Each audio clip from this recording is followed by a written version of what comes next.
Welcome back to Square Off. Arizona's congressional and legislative district maps are being redrawn for the 2022 elections. It's part of a once-in-a-decade process tied to the U.S. Census. What it means is you might have very different choices when you vote next year. You might be in a red district, not a blue district, without needing a moving truck. Arizona Mirror reporter Jeremy Duda has been tracking the redistricting process for us. Welcome back to Square Off, Jeremy. Thanks for having me, Bram. So the news last week was the first grid map. That is the starting point for the final congressional and legislative district maps. What is that grid map showing us? The grid map does not show us much. I think it's very tempting for a lot of people to look at them and start, because it's been so long since we've actually seen any kind of maps. This whole process has been very delayed because of how delayed the census itself was because of COVID-19. So I think there's a tendency to kind of to start trying to read the tea leaves on these maps. And I've already been hearing complaints from folks about kind of what they do or don't do.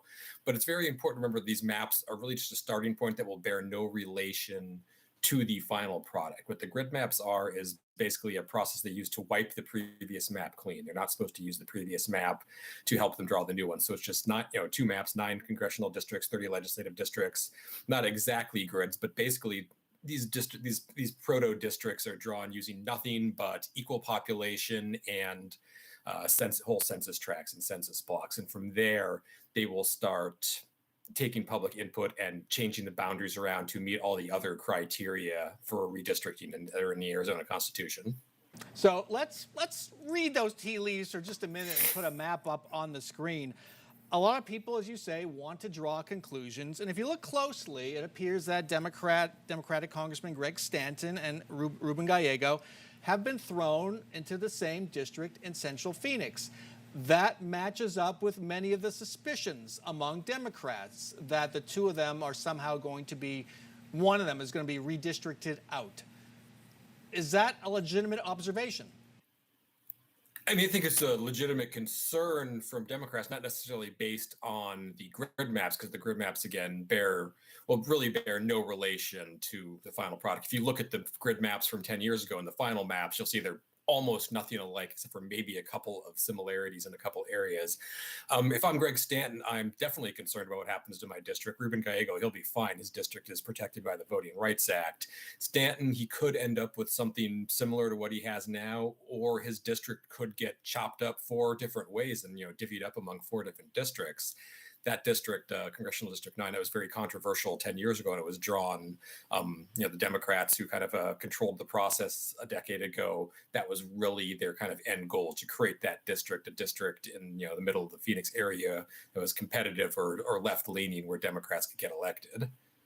Our redistricting process is held up as a national model. It's independent, bipartisan, and yet there's still a lot of stuff that goes on behind the scenes among both parties to get what they want.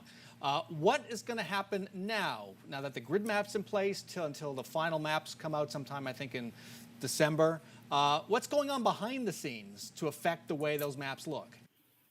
Behind the scenes, I mean, certainly you're seeing partisan groups on both sides have been flooding the commission with comments about what they want to see or not see.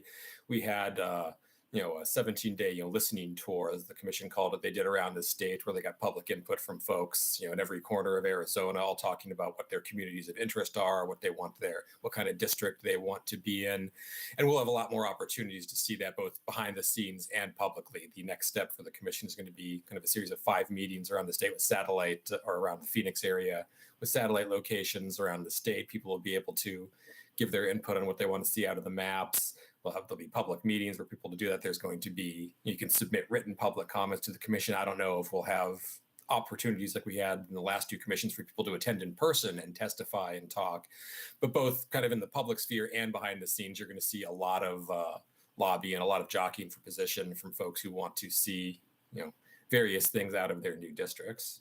So if a citizen wants to participate, at least have their voice heard about the district they want to see, they can go to, are these meetings virtual or in person right now? And when are they?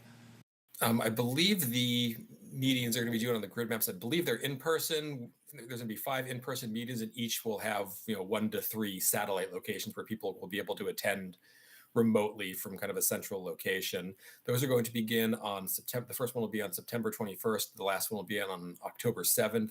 under the schedule they've got right now.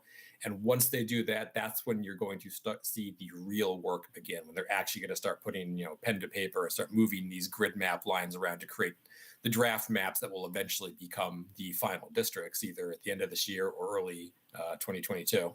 All right. Now you can get that information on the Arizona Redistricting Commission, Independent Redistricting Commission website. Jeremy Duda, thanks so much. When we come back, what's next for Senate Republicans' partisan audit? And meet two journalists setting a new agenda for Arizona political news.